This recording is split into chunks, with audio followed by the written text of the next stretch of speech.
හරි. අද අපි කතා කරන්න යන්නේ O level සහ A level සිලබස් දෙකටම ඉතාමත්ම වැදගත් වෙන පාඩම් දෙකක් ගැන. ඉතින් O level නම් grade 10 වලදී අපිට හම්බ වෙන පාඩමක් තමයි number systems කියන්නේ. number systems එහෙම නැත්නම් සිංහලෙන් කිව්වොත් සංඛ්‍යාත පද්ධති. ඉතින් මේ පාඩම ඇත්තටම කිව්වොත් exam එකේදී ලකුණු හම්බ වෙන පාඩමක්. ඒ නිසා මේක හරියට කොහොමද සිද්ධාන්ත ටික හරියට දැනගෙන ඉන්න ඕනේ මේකේ වැඩ කටයුතු කරගෙන යන්න. ඉතින් මූලිකවම ඉස්සෙල්ලා බලමු මොනවද මේ සංඛ්‍යාත පද්ධති කියන්නේ කියලා. ඉතින් මම සිංහලෙන් සහ ඉංග්‍රීසි වලින් දෙකෙන්ම එක්ස්ප්ලেইন කරන්නම්. බොහෝ දුරට ඉංග්‍රීසි වලින් තමයි සමහර කීවර්ඩ්ස් එහෙම මම කතා කරන්නේ. ඉතින් සිංහල පොතේ ට්‍රාන්ස්ලේෂන් එක දීලා තියෙනවා ඒවයි ඉංග්‍රීසි ටර්ම් එකකින් සිංහල ළමයින්ටත් සිංහලෙන් ඉගෙන ගන්න ළමයින්ටත් ඉතාමත්ම ලේසියෙන් ෆලෝ කරන්න පුළුවන්. ඉතින් අපිට O levels වලදී විශේෂයෙන්ම ගත්තොත් number systems තියෙනවා හතරක් අපි ඉගෙන ගන්න. මූලික වශයෙන්. ඒ තමයි ඉස්සෙල්ලම ගත්තොත් ඩෙසිමල්. ඩෙසිමල් කියන්නේ පාදය 10 වෙන ඉලක්කම්. නැත්නම් බේස් එක 10 වෙන ඉලක්කම් තමයි මේ ඩෙසිමල්ස් කියන්නේ. මේ ඩෙසිමල් නම්බර්ස් කොහොමද හැදුනේ? ඉතින් ඕගොල්ලෝ අහලා ඇති වචනයක් තියෙනවා ඩෙසි කියලා. යුනිට්ස් වලින් ඩෙසි කියන්නේ 10 ගුණාකාරයකට. එතකොට ඩෙසි කියන්නේ 10, ඩෙසිමල් නම්බර්ස් කියන්නේ ඒ නම්බර් සිස්ටම් එක ඇතුලේ ඉලක්කම් නම්බර්ස් 10ක් තියෙනවා. එතකොට ඉලක්කම් ගත්තොත් එහෙම 0 1 2 3 4 5 6 7 8 සහ 9 කියන ඉලක්කම් තමයි මේ නම්බර් සිස්ටම් එකට ඇතුළත් වෙන්නේ. එතකොට මේ ඔක්කොම සම්පූර්ණ නම්බර්ස් 10ක් තියෙනවා. ඉලක්කම් 10ක් සහිත සිස්ටම් එකකට තමයි අපි ඩෙසිමල් කියලා කියන්නේ. ඊට පස්සේ අපිට තියෙනවා බයිනරි සිස්ටම් එක. මේ බයිනරි සිස්ටම් එක කියන්නේ පාදය දෙක වෙච්ච ඉලක්කම් වල. ඒ කියන්නේ බේස් එක 2 2. එතකොට මේක ඇතුලේ අපිට හම්බෙන්නේ ඉලක්කම් දෙකයි. 0.1 විතරයි. එතකොට මේ 0.1 විතරක් පාවිච්චි කරන්නේ කොහොමද? එතකොට බිංදුව අපි සාමාන්‍යයෙන් represent කරන්නේ off ක්‍රියා විරහිත කරන කියලා. නැත්නම් එක අපි පාවිච්චි කරන්නේ on state එක. නැත්නම් ක්‍රියාත්මක කරපු state එකට තමයි අපි on පාවිච්චි කරන්නේ. නැත්නම් one පාවිච්චි කරන්නේ. ඉතින් මේ binary වලින් තමයි අපේ computers වැඩ කරන්නේ. එතකොට computers වලට තේරෙන්නේ binary language එක විතරයි. ඊට පස්සේ අපිට තියෙනවා octal number system එක. octal කියන්නේ base එක නැත්නම් පාදය 8 වෙච්ච number system එක. එතකොට මේක 2 මේ 10 අපි දැන් කතා කරන්නේ base 8. එතකොට ඔයගොල්ලෝ අහලා ඇති octagon කියලා. නැත්නම් octa කියන්නේ 8ට. එතකොට octagon කියන්නේ පැති 8ක් තියෙන shape එක. එතකොට octal කියන්නේ ඒකේ number system එක ඇතුලේ ඉලක්කම් 8ක් තියෙනවා. 0 1 2 3 4 5 6 7 ඔන්න ඔය numbers 8 තමයි අපි octal number system එකේ ගන්න. අන්තිමට අපි තියෙනවා hexadecimal. hexadecimal කියන්නේ base එක 16 වෙච්ච number system එකක්. ඒ කියන්නේ මේ number system එක ඇතුලේ ඉලක්කම් 16ක් තියෙනවා. hexadecimal එක ඇතුලේ ඉලක්කම් 16ක් හැදුනේ කොහොමද? එතකොට hexa අපි කියන්නේ 6. hexa කියන්නේ 6. hexagon එක කියන්නේ පැති 6ක් තියෙන shape එකකට. එතකොට hexa වලින් කියන්නේ 6යි. decimal වල අපි දැනටමත් දන්නවා 10ක් තියෙනවා. ඉලක්කම් 10ක් තියෙනවා. එතකොට මේ hexa සහ 10 එකතු වෙලා තමයි hexa සහ decimal එකතු වෙලා තමයි අපිට ඉලක්කම් 16ක් එන්නේ. එතකොට මොනවද මේකේ තියෙන ඉලක්කම්? 0 1 2 3 4 5 6 7 8 9 තමයි decimal වලින් අපිට එන්නේ. ඉතුරු 6 අපිට එන්නේ hexa වලින්. A B C D E සහ F. එතකොට මේ ඔක්කොම තමයි අපිට hexadecimal number system එකේ හම්බෙන්නේ. ඊට අමතරව මේ A B C D සහ E කියන E සහ F කියන මේ ඉලක්කම් අපිට ඩෙසිමල් වලින් 10 11 12 13 14 15 කියලා ගන්න පුළුවන්. හරි. දැන් අපිට බලන්න තියෙන්නේ කොහොමද මේ නම්බර් සිස්ටම්ස් එකක් අතර එකක් කන්වර්ට් කරගන්න කියලා. ඒ කියන්නේ අපිට උදාහරණයක් වශයෙන් බයිනරි නම්බරයක් කොහොමද ඔක්ටල් කරන්නේ, ඩෙසිමල් නම්බරයක් කොහොමද හෙක්සාඩෙසිමල් කරන්නේ, ඔන්න ඔයයි කන්වර්ෂන්ස් කරන්න තමයි දැන් අපිට තියෙන්නේ.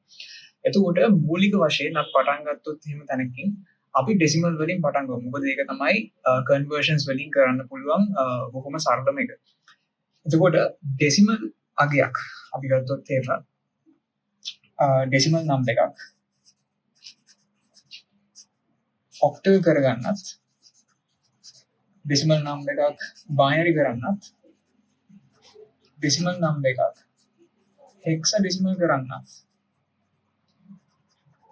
අපිට කරන්න පුළුවන් එක පොදු ක්‍රමයක් තියෙනවා. ඒකට අපි කියන්නේ successive division කියලා. successive division. එතකොට මේ successive division කියන්නේ අපි හිතන්නකො ඩෙසිමල් අගයක් කියලා. එතකොට අපි ඩෙසිමල් අගය කියන්නේ පාදය 10 වෙච්ච එකක් කන්වර්ට් කරන්න ඉන්නේ බයිනරි අගයකට. එතකොට මේක කරන්න නම් අපි කන්වර්ට් කරන්න ඉන්න එකේ පදේ මේක අපි බෙදනවා. එතකොට අපිට ඩෙසිමල් අගයක් නම් තියෙන්නේ.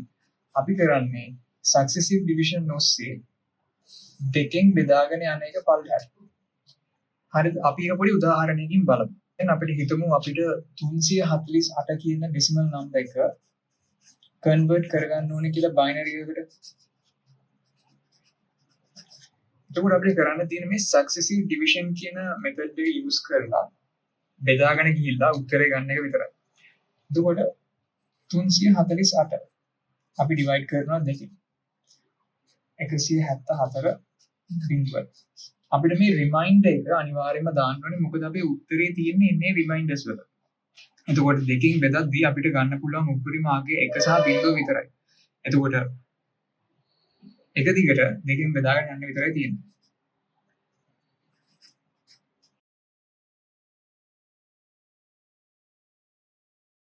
කියන්නේ 1. එතකොට දැන් අපි 1 වෙනකම් බෙදාගෙන ආවට පස්සේ අපි එතනින් නවත්තනවා. ඊට පස්සේ අපේ උත්තරේ වෙන්නේ මෙන්න මෙතන මේ අංකයේ ඉඳන් උඩට තියෙන අංකය. එතකොට අපි ලියන්නේ යට ඉඳන් උඩට. 1.1.2. මේක තමයි අපේ උත්තරේ. එතකොට 348 බයිනරි නම්බර් එක තමයි මේ අපි දැන් හොයාගත්තේ. එතකොට මෙතන මේ එක අපිට එන්නේ most significant bit, මේ බිංදුව ඇවිල්ලා least significant bit. මේක තමයි අගට එන්නේ, මේක තමයි මුලට එන්නේ. ඒක තමයි අපි අග ඉඳන් මුලට අපේ උත්තරේ ලියුවේ. හරි. දැන් අපි බලමු කොහොමද ඩෙසිමල් අගයක් ඔක්ටල් වලට කන්වර්ට් කරන්න කියලා. අපි දන්නවා ඩෙසිමල් කියන්නේ පාදය 10, ඔක්ටල් කියන්නේ පාදය 8. හරිද? එතකොට අපි කලින් ගත්ත ඩෙසිමල් අගයම ගමු. 348 to the base 10. අපි මේ අගය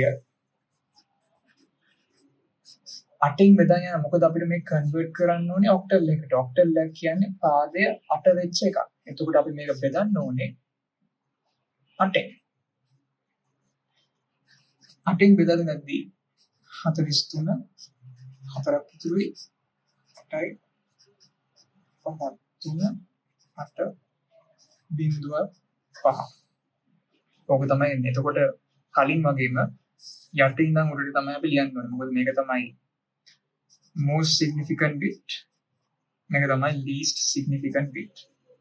එතකොට 348 decimal octal equivalent එක තමයි 534 to the base 8.